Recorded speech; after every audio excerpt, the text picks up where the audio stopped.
A los que nos visitan hoy queremos decirles que estamos predicando una serie expositiva del apóstol Pablo a Tito. En nuestro primer mensaje, en el capítulo 1 de los versículos 1 al 4, vimos que los cristianos vivimos en un mundo pagano que trata de amoldarnos con sus enseñanzas y prácticas. Luego, en nuestro segundo mensaje, de los versículos 5 al 9 del capítulo 1, estudiamos las cualificaciones de los pastores. Pablo ha dejado a Tito en Creta, le ha dicho, te dejé en Creta para que corrigieses lo deficiente. Y lo primero que le dice en ese contexto es que elijan a pastores, hombres cualificados para poder pastorear la grey.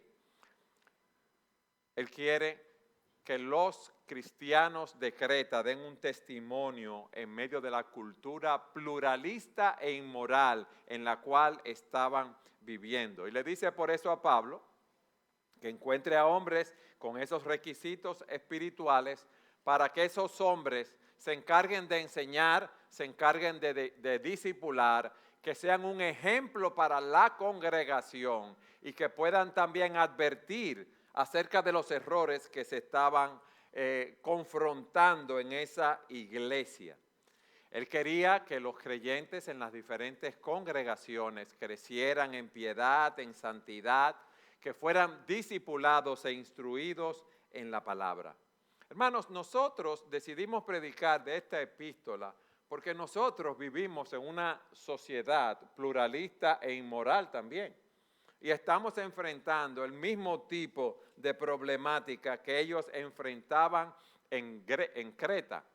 Y por eso nuestras vidas deben reflejar la obra de la gracia de Dios, de manera que podamos adornar en todo con nuestros testimonios la doctrina del Señor Jesucristo. Entonces, Pablo le dice que debe ordenar pastores en las iglesias, le da las cualificaciones de esos hombres.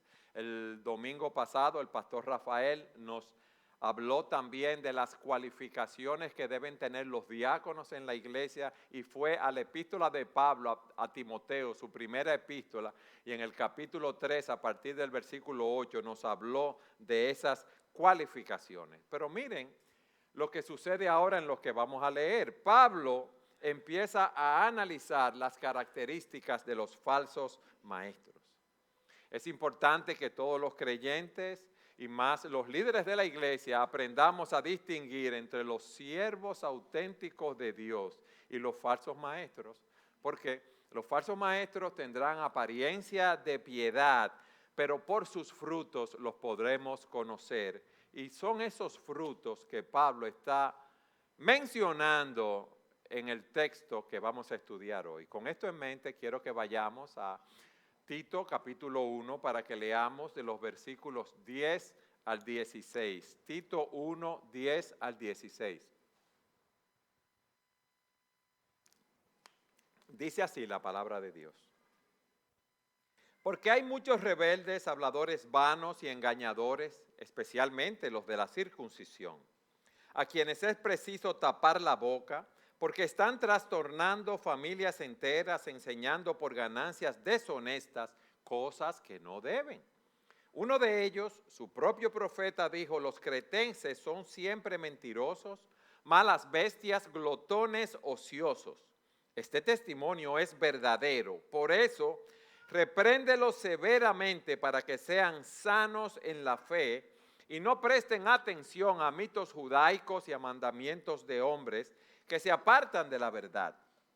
Versículo 15. Todas las cosas son puras para los puros, pero para los corrompidos e incrédulos nada es puro, sino que tanto su mente como su conciencia están corrompidas. Profesan conocer a Dios, escuchen bien, profesan conocer a Dios, pero con sus hechos lo niegan, siendo abominables y desobedientes e inútiles para cualquier obra buena. Como dijimos, esos falsos maestros son personas agradables, parecían muy morales, y muchas veces tenían ese barniz de moralidad debido al legalismo con que vivían. Por fuera parecían hermosos sepulcros blanqueados, pero por dentro estaban llenos de huesos muertos y de toda inmundicia. Y Pablo tiene una política, como dice un autor, de cero tolerancia con esos falsos maestros. ¿Por qué?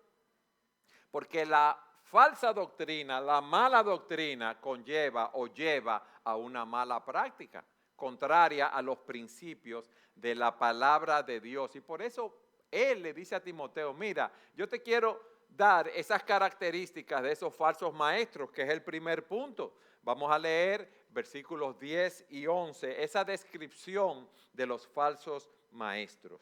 Porque hay muchos rebeldes, habladores vanos y engañadores, especialmente los de la circuncisión. Vamos a dejarlo ahí. ¿Cuáles son las características personales de estos falsos maestros?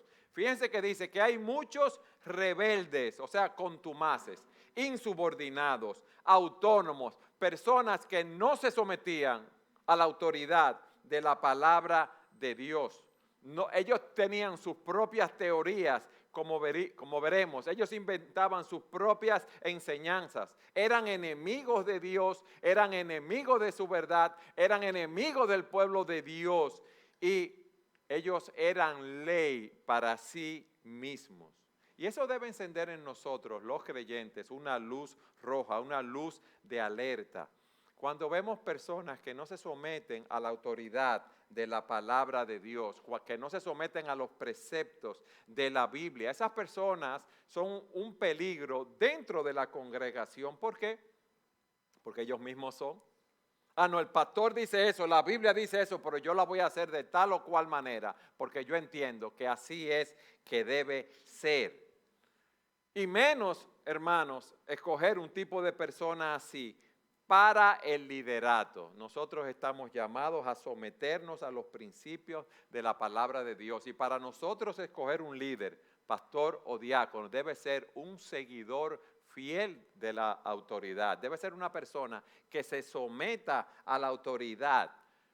Generalmente cuando vemos una persona que tiene mucha elocuencia, mucho carisma personal, que tiene una palabra fácil, decimos, esa persona puede ser un líder de la iglesia, como habíamos explicado, pero debemos ver sus rasgos de carácter y debemos saber que no sea una persona rebelde.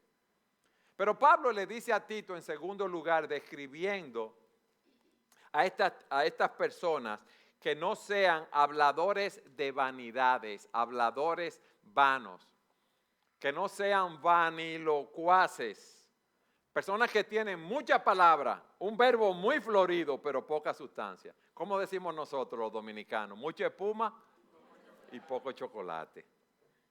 Son personas que te hablan muy bonito, que te hablan muy bien hilado, pero sus palabras no tienen el evangelio, no te hablan de salvación, no te hablan de expiación, no te hablan del Señor Jesucristo. Ellos solo te hablan que tú vas a ser saludable, que tú vas a ser rico, que tú vas a ser famoso, que ellos tienen todos los dones del Espíritu Santo, pero lo que tienen realmente son todos los dones de los demonios. Son aquellos que le profetizan a las personas, le dicen lo que deben hacer e invocan al Espíritu Santo cuando en verdad, como dice un autor, están hablando por medio del diablo.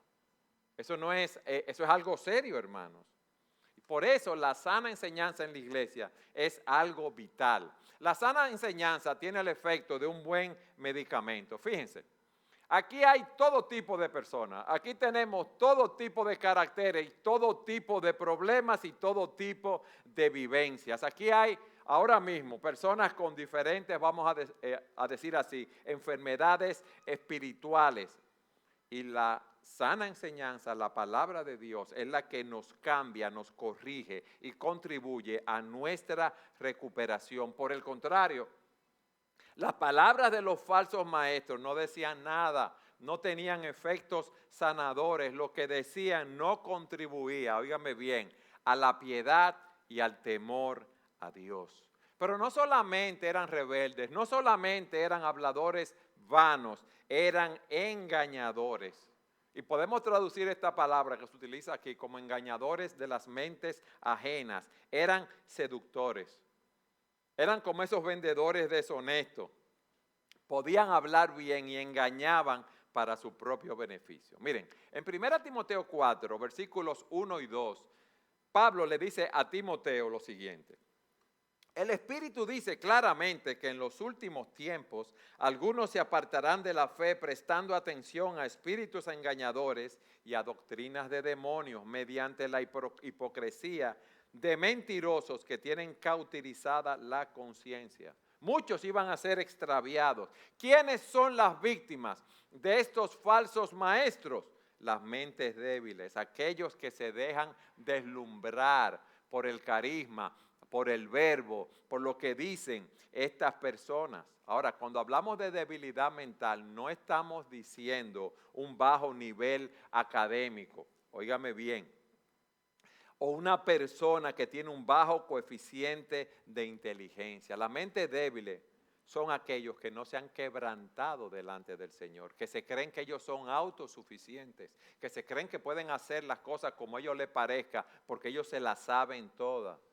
Y la Biblia nos dice que aquellos que desean de todo corazón hacer la voluntad del Señor, conocerán si la doctrina es de Dios.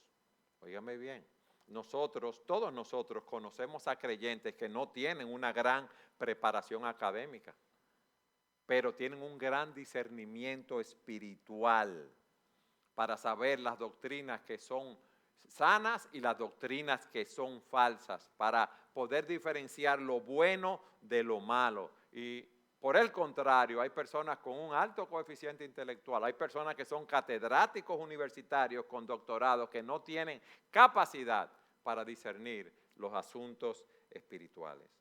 Ahora, fíjense algo. Si viene un falso maestro aquí hablando cosas falsas, nosotros lo vamos a creer inmediatamente. Esto tiene dos partes, hermanos. Para que prospere la enseñanza de los falsos maestros, debe haber personas dispuestas a prestarle atención. Entonces nosotros no podemos prestarle atención a todas esas personas que están predicando doctrinas falsas en las redes, en el internet, en diferentes lugares. Entonces, cuando una congregación se aparta de la verdad, la culpa no solamente, en ese sentido que estoy diciendo, es de falsos maestros, son de las ovejas que también le prestan oído a ese tipo de personas. Es verdad que esos engañadores son muy sutiles y corrompen en la iglesia, pero nosotros debemos darle oído y a ese tipo de personas no debemos oírlos en ese sentido. Pero fíjense lo que dice. Porque hay muchos rebeldes, ya hemos visto, habladores vanos y engañadores, especialmente los de la circuncisión. Recuerden cuando estudiamos la epístola a los Gálatas, que los de la circuncisión, esos falsos maestros, son aquellos que agregan obras a la salvación que es solo por gracia a través de la fe en Jesucristo. Recuérdense, ellos llegaban a las iglesias, a las ciudades y decían, está bien, tú eres salvo por la gracia de Dios, por medio de la fe en Jesucristo, pero tú debes ahora cumplir la ley, debes añadir eso, añadir obras humanas a la fe salvadora como condición necesaria para la salvación. Y eso no es real. Tú tienes que bautizarte, tú tienes que guardar el sábado, tú tienes que ir a misa, tú tienes que hacer buenas obras, tú tienes que hacer penitencia. ¿Para qué? ¿Para ganarte qué? La salvación, pero la salvación es por gracia, por medio de la fe en Jesucristo.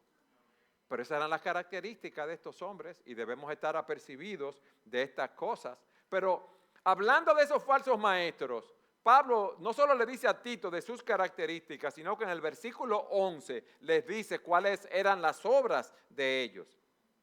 Dice, a quienes es preciso tapar la boca, porque están trastornando familias enteras, enseñando por ganancias deshonestas cosas que no deben.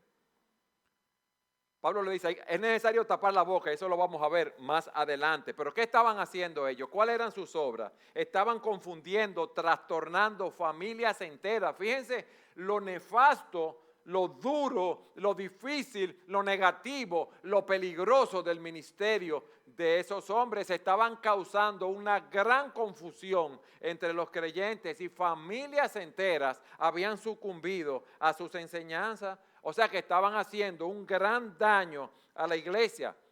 ¿Y cómo estaban haciendo ese daño? Enseñando cosas que no convienen, cosas que no sanan, cosas que no edifican. Estaban como habladores vanos, enseñando fábulas, genealogías, eran judaizantes, estaban destacando aspectos secundarios de la ley. Mis hermanos, y esa enseñanza era como un cáncer. Estaban arruinando a las personas, la estaban confundiendo, la estaban enviando al infierno. Por eso debemos tener cuidado con esos falsos maestros cuyos ministerios es divertir y entretener a las personas, que vienen hablándonos de psicología, de sociología, de ciencia ficción, de mitos judíos, de mitos cristianos, hablándonos de pluralismo religioso, de entretenimiento. Ellos enseñan todo, mis amados, menos el evangelio de la gracia de Dios en Jesucristo. Y fíjense, esa falsa enseñanza viene de dentro de la iglesia generalmente. Esos falsos maestros profesaban conocer a Dios. Como yo he dicho, sin duda parecían buenos hombres. Satanás es lo suficientemente inteligente para no usar a hombres que parecen villanos malvados. Esas personas son muy agradables. Tienen, como dije, un verbo muy florido. Te invitan a almorzar, te invitan a sus casas, te invitan a reuniones. Te hacen sentir como si tú fueras parte de su grupo, pero su enseñanza es dañina, es mortal. ¿Qué hemos visto hasta aquí? Bueno, las características de esos falsos maestros que Pablo le da a Tito. Hemos visto sus obras y él le dice algo más. La motivación, la razón por la cual esos falsos maestros hacían todas esas cosas. ¿Por qué lo hacían? Por ganancias deshonestas. O sea que ellos te engañaban y te cobraban caro el engaño. Mira cómo son las cosas. Eran unos charlatanes y te cobraban caro la charlatanería. Ellos no estaban motivados por la gloria de Dios. Óyeme bien, ellos no estaban motivados por tu bien espiritual. A ellos no les interesaba tu edificación, sino sus propios intereses, su enriquecimiento. Ellos lo que querían era llenar sus bolsillos. ¿Usted ha visto esos programas de televisión que lo que hacen es pedir dinero? Es el tipo de personas que él está denunciando aquí. Mientras más tú das, te dicen, más bendecido tú vas a ser. Porque para ellos, hermanos, la piedad era un medio de ganancia. Ellos utilizaban la fe, la religión para ganar dinero. Y eso era contrario a lo que Pablo le dice a Tito, que los líderes no deberían ser o no debían ser codiciosos de ganancias deshonestas. Entonces, ¿qué es lo primero que Pablo le dice a Tito? Cuidado con esos falsos maestros. Mira sus características, mira sus obras y mira sus motivaciones. Pero, en segundo lugar, Pablo habla ahora de las características de los cretenses. Miren qué interesante.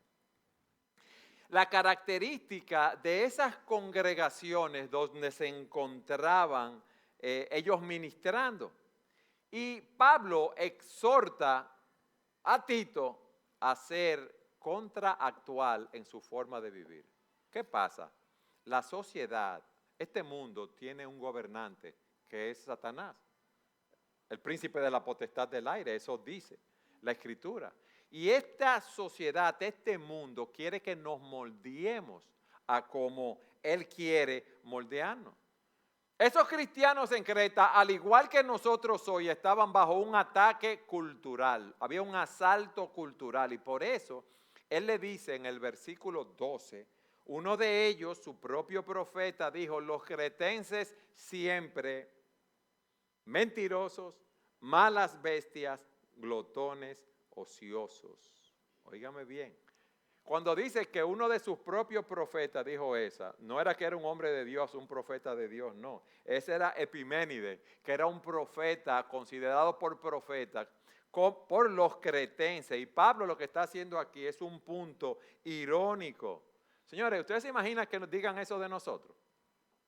Los dominicanos siempre son mentirosos, bestias malvadas, glotones perezosos, como lo dice su propio profeta. Eso es duro. Y Pablo le está diciendo a Tito, advierte a los hermanos que hay una propensión natural, cultural, hacia esos pecados. Que esos pecados han marcado a los falsos maestros que están allí ministrando. Y yo no quiero que ellos caigan en esos mismos pecados. Ustedes ven, ellos deben ir en contra de la cultura que existe en Creta. Entonces miren lo que dice, son mentirosos. Eso es algo normal allí. Ustedes se imaginan que tú estés hablando con una persona, con un dominicano, y que tú no sepas que si lo que te está diciendo es falso, si está exagerando, si te está engañando. Eso era algo normal para ellos. Lógico, había excepciones, claro está, pero eso era el día a día. Entonces, fíjense lo que dice un autor. Los cretenses eran famosos como borrachos, insolentes, mentirosos, no dignos de confianza y glotones. Otro autor, historiador, dice lo siguiente: los cretenses, debido a su avaricia innata, viven en un estado perpetuo de disputa privada, contienda pública y lucha civil. Y en pocos lugares se encontrarán personas más engañosas y falsas. En efecto, el amor a las ganancias deshonestas y a la codicia predominan hasta el punto que de todos los hombres, los cretenses son los únicos para los que el no obtener ganancia es siempre una desgracia. Imagínense los hombres de negocio lo que era hacer negocio con un cretense. Imagínense lo que era para un profesional, un abogado, un arquitecto, un ingeniero, o para un plomero, un electricista, acordar un precio con un cliente de un trabajo que iban a hacer. En buen dominicano, le iban a dar un tumbe seguro. Es así. Eso es lo que está diciendo. Dice el autor La Cueva, tal fama tenían los cretenses de ser mentirosos, que así como darse a la inmoralidad sexual se llamaba hacer el corintio, recuerdan lo que pasaba en la iglesia de Corinto, así también al mentir lo llamaban hacerse el cretense, o sea, cretinizar era igual a mentir. Pero también le dice, son malas bestias.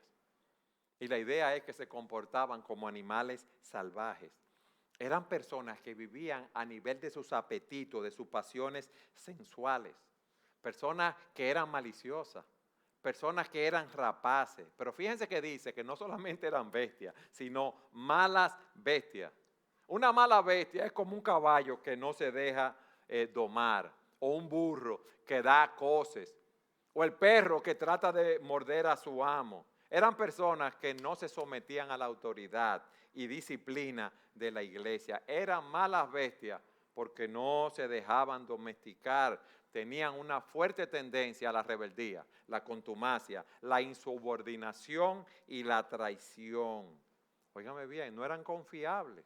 Miren la sociedad donde él está ministrando. Mentirosos, malas bestias, glotones ociosos. Personas dadas a los placeres del vientre. Personas que solo vivían para comer y para beber. Ok, ¿cuándo es el bonche? ¿A qué hora? ¿Qué es lo que vamos a comer? ¿Qué vamos a hacer a mediodía? ¿Qué vamos a hacer en la noche? ¿Qué vamos a hacer mañana? Era una sensualidad incontrolable.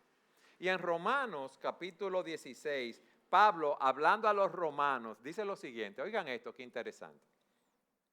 Les ruego, hermanos, que vigilen a los que causan disensiones y tropiezos contra las enseñanzas que ustedes aprendieron y que se aparten de ellos, porque los tales son esclavos no de Cristo nuestro Señor, sino de sus propios apetitos.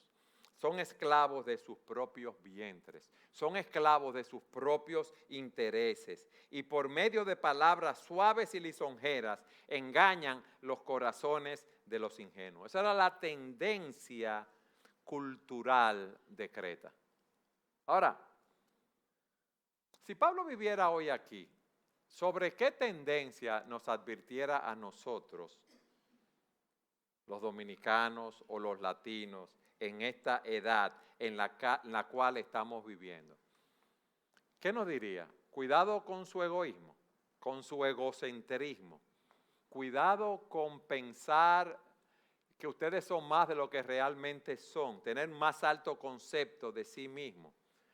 Cuidado con ser tan tolerantes y no predicar el evangelio en una sociedad que está corrupta. ¿Qué nos diría? Cuidado con el énfasis excesivo en las diversiones, en el ocio, en estar buscando placeres continuamente. Señores, nosotros debemos nadar en contra de la corriente cultural que se opone a los principios de la palabra de Dios. Y eso es lo que Pablo le está diciendo a Tito aquí. Pero entonces, a la luz de todo esto, al describir las características de esos falsos maestros, al describir las características de los cretenses, que eran los que estaban ahí y los mismos líderes que habían de elegirse, él dice a Tito en tercer lugar lo que Tito debía hacer.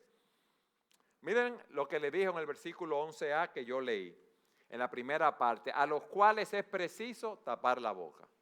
Y miren lo que dice ahora en los versículos 13 y 14.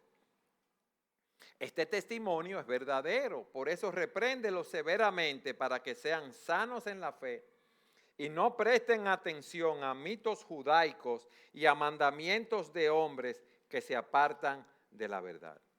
Pablo le dice a Tito, Tito, a esos hombres es preciso taparles la boca. A esos hombres hay que ponerle un bozal, como se le pone a esos animales que muerden.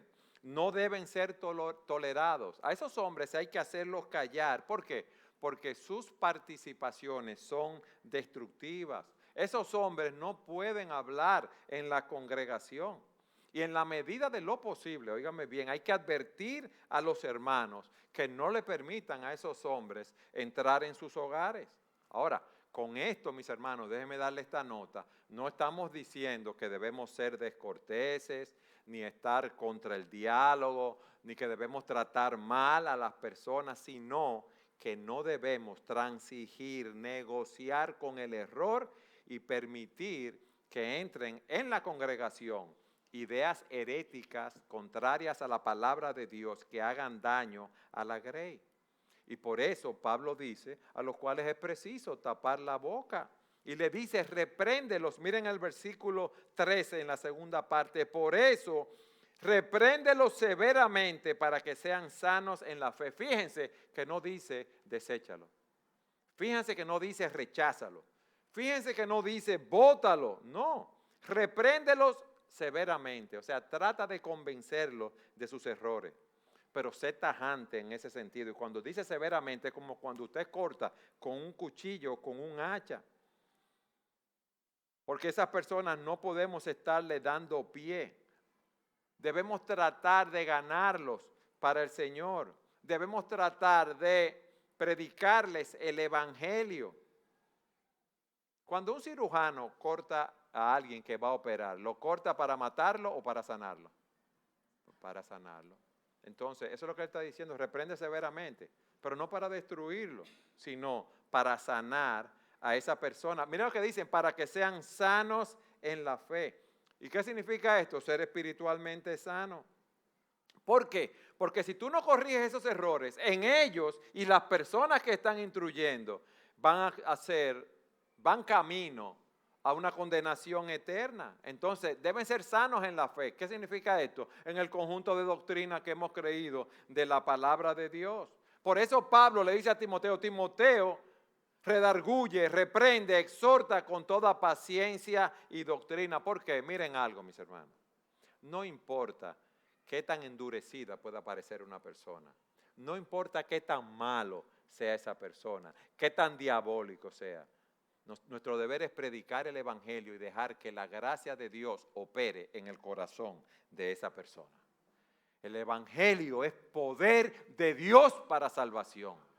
Y nosotros no debemos considerarnos mejores que nadie ¿Por qué? Porque nosotros éramos iguales de rebeldes, de enemigos de Dios, que queríamos seguir por nuestros propios caminos. Por eso nosotros debemos tener un espíritu de bondad, un espíritu de humildad, de sufrir, de tener paciencia, predicando la palabra, para que esas personas sean salvas, por si Dios en su misericordia les concede que se arrepientan. Tito, este testimonio es verdadero, por eso repréndelo severamente para que sean sanos en la fe y no presten atención, fíjese lo que dice, a mitos judaicos y a mandamientos de hombres que se apartan de la verdad.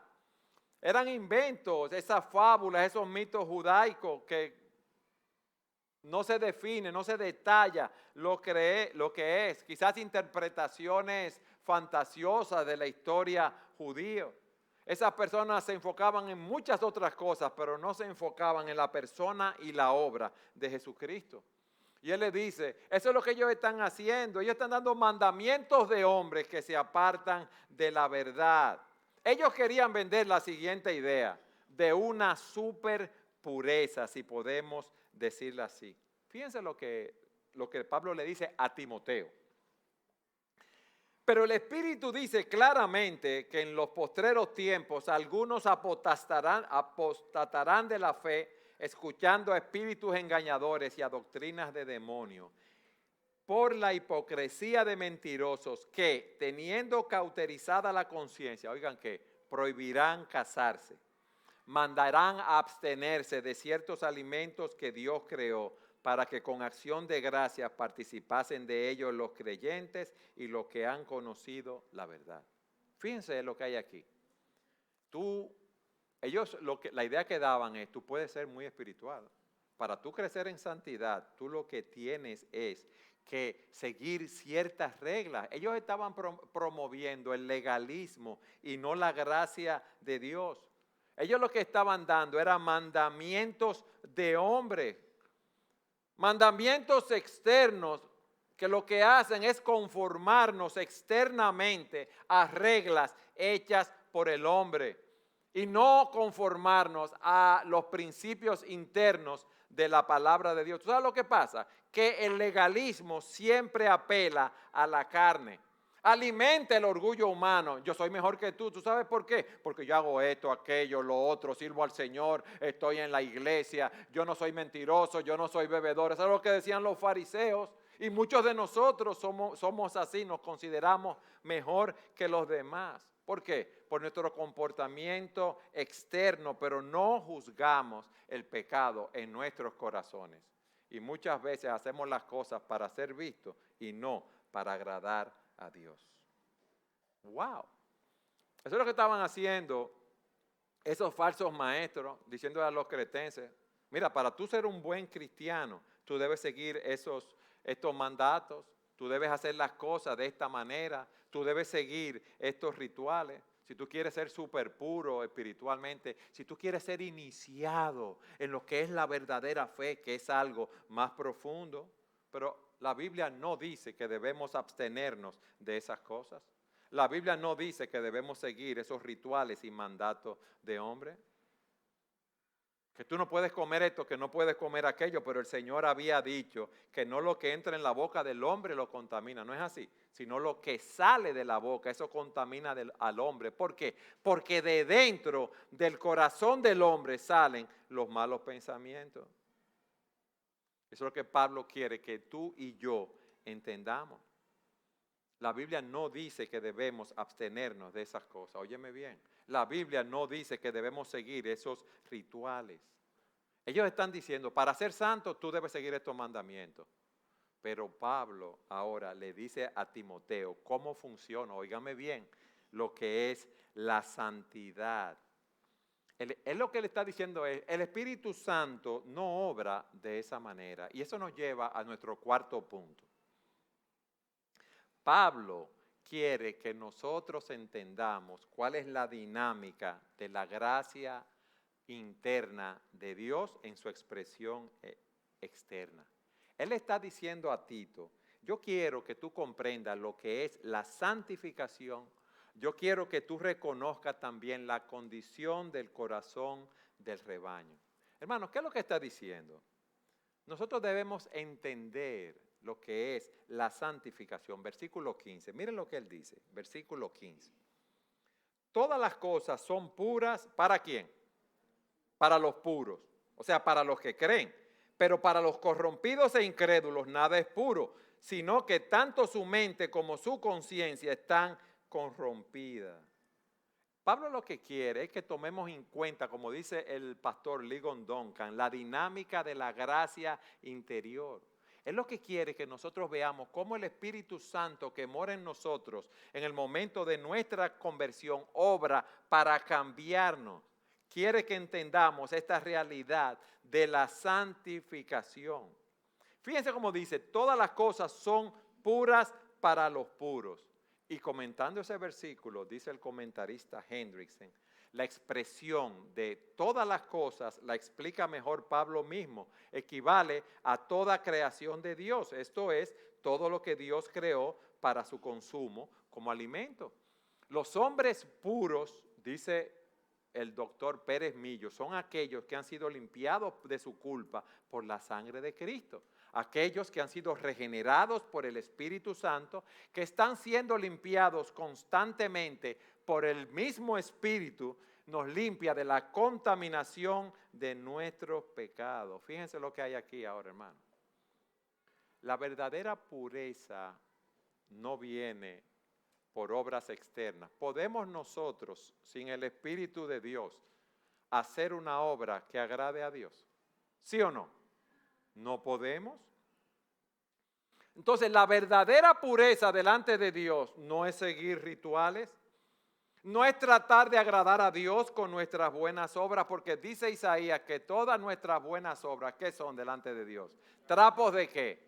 De inmundicia. Entonces, yo no puedo hacer nada para agradar a Dios en mi propia fuerza. La verdadera pureza a los ojos de Dios es algo que solamente Dios puede darnos. Y Dios nos da esa pureza ¿a través de quién? A través de Jesucristo, por medio de su Espíritu. Entonces, ¿qué es lo que tú y yo necesitamos? Seguir haciendo obras para ser salvos.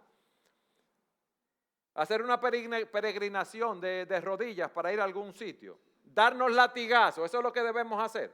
No. Recibir a Jesucristo por la fe. Saber que somos pecadores y que no podemos hacer nada para ser aceptos delante de Dios.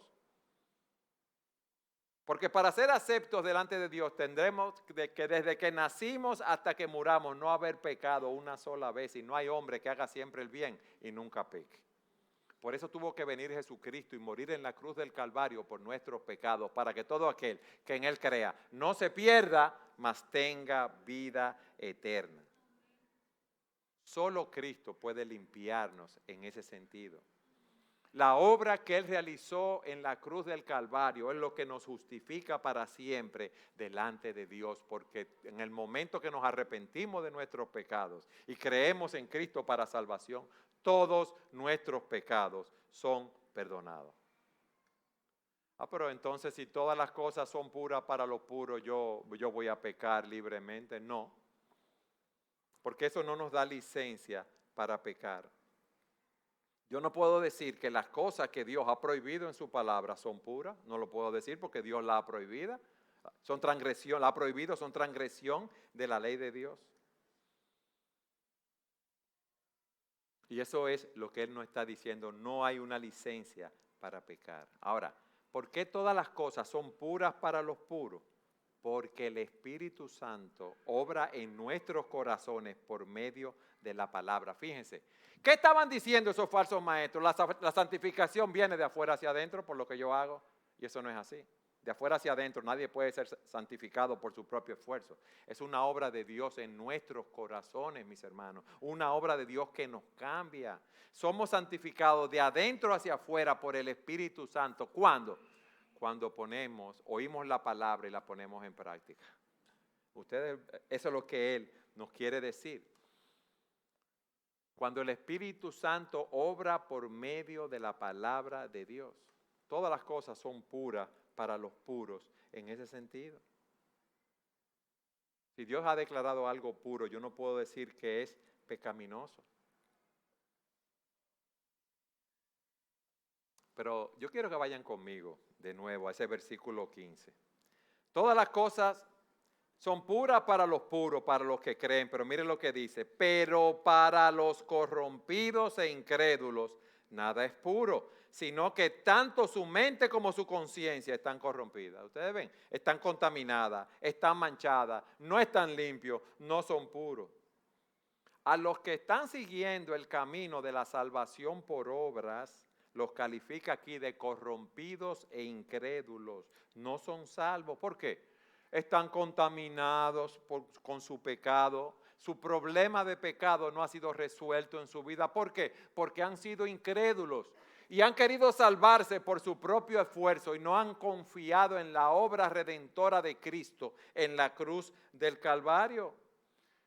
De esos es lo que Pablo dice en Romanos, porque ignorando la justicia de Dios, han procurado establecer su propia justicia. No se han sujetado a la justicia de Dios. Yo puedo hacer las cosas como yo quiera. No todos los caminos llevan a Roma. Hay muchos caminos para ser salvo. Tú puedes pensar lo que tú quieras y tú vas a ser salvo. Yo puedo pensar lo que yo quiero. Pero dice la Biblia que hay camino que al hombre le parece derecho y su fin es camino de muerte. Cristo dice, yo soy el camino, la verdad y la vida. Nadie viene al Padre si no es por mí.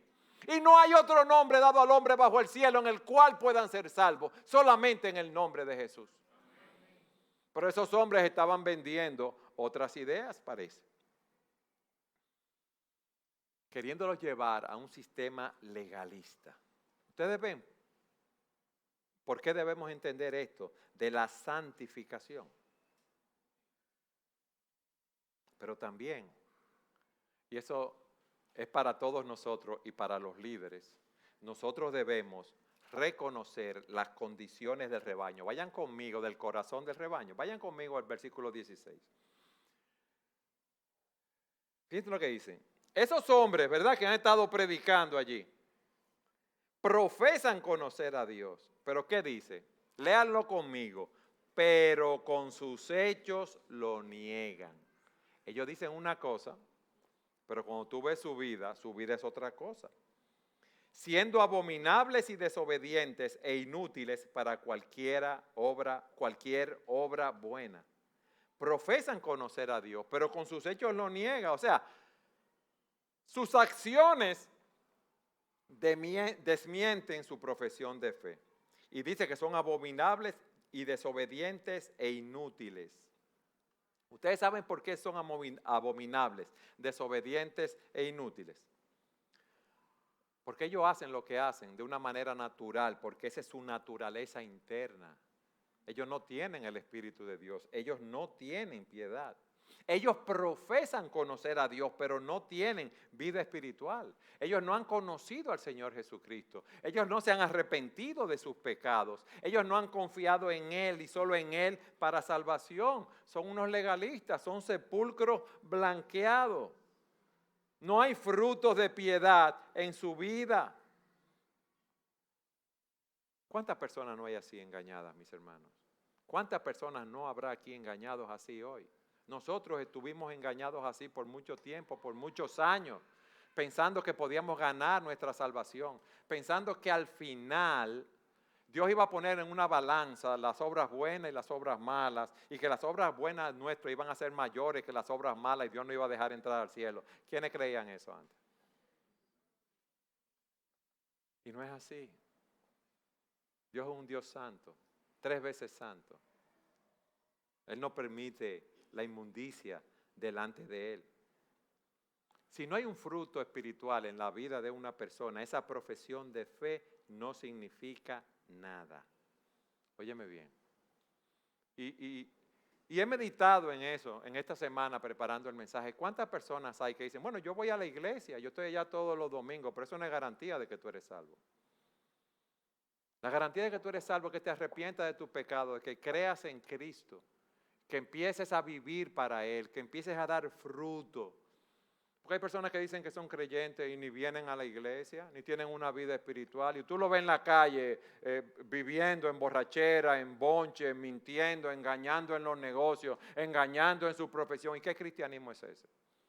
Yo no digo que los cristianos seamos perfectos, Lo que pasa es que ya los cristianos no vivimos practicando el pecado como antes vivíamos. Todavía no hemos sido glorificados, eso lo sabemos, hermano.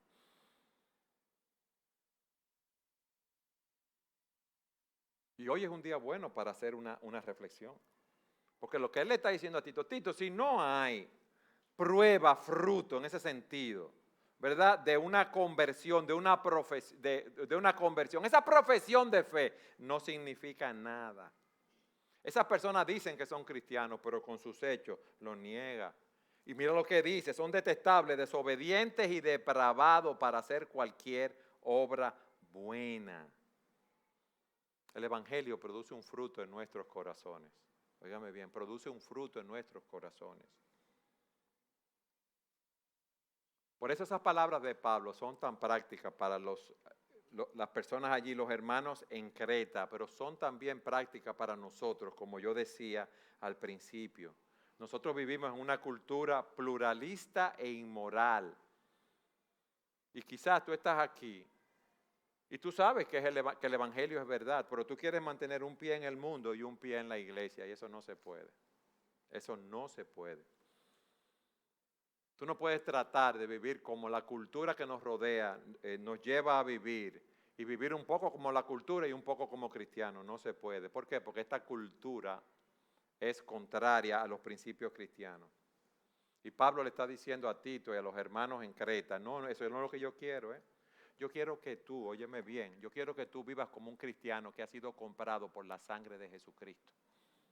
Tú has sido comprado a un alto precio, la sangre del Cordero que dejó su trono en los cielos.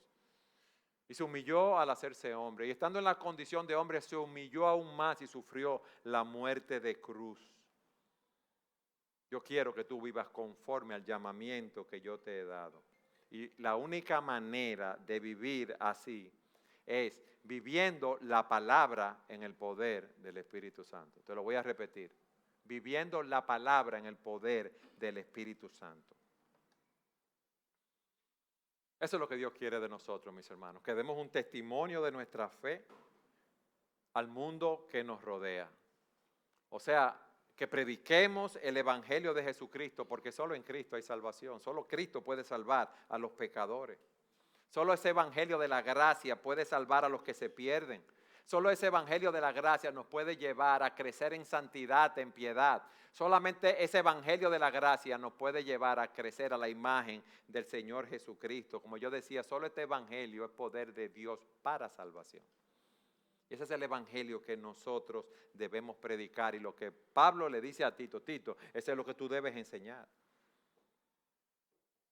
Nosotros, eso es lo que debemos enseñar con ese evangelio, con esa palabra. Debemos reprender, corregir y entrenar al pueblo de Dios para que el pueblo de Dios viva el evangelio, para que adornen todo la doctrina de nuestro Salvador, para que nos opongamos a esos errores tan característicos de nuestra sociedad.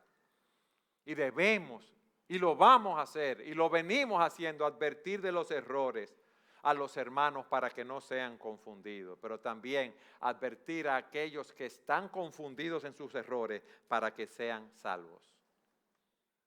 Hermanos, debemos predicar el Evangelio del Señor Jesucristo sin miedo. Voy a ser más claro, directamente en amor. Miren, si un pastor, como dice un autor, no predica la sana doctrina, el Evangelio a su pueblo, ese pastor no ama a su pueblo. Porque no le está dando el alimento espiritual que ese pueblo necesita. El pastor que no alimenta a su pueblo con la palabra no está preocupado por el rebaño, está allí solamente para tener algún otro tipo de beneficio. Un ministro, óigame bien, un ministro debe predicar la palabra y advertir y oponerse a aquellos que predican el error. Por eso Pablo a Timoteo le dice, predica la palabra, insiste a tiempo y fuera de tiempo, amonesta, reprende, exhorta con mucha paciencia e instrucción. Nosotros como pastores y como cristianos estamos llamados a predicar ese evangelio con la autoridad que Cristo nos ha dado. Mis amados, ¿cuántos habrán aquí que profesan conocer a Dios, pero con sus hechos lo niegan? Nosotros debemos orar para que las personas que oigan ese evangelio no sean confundidos, para que puedan ir a los pies de Cristo en arrepentimiento y fe para ser salvos. Ese es el mensaje que nosotros debemos predicar, como Pablo le dijo a Tito que lo predicara en Creta. Amén.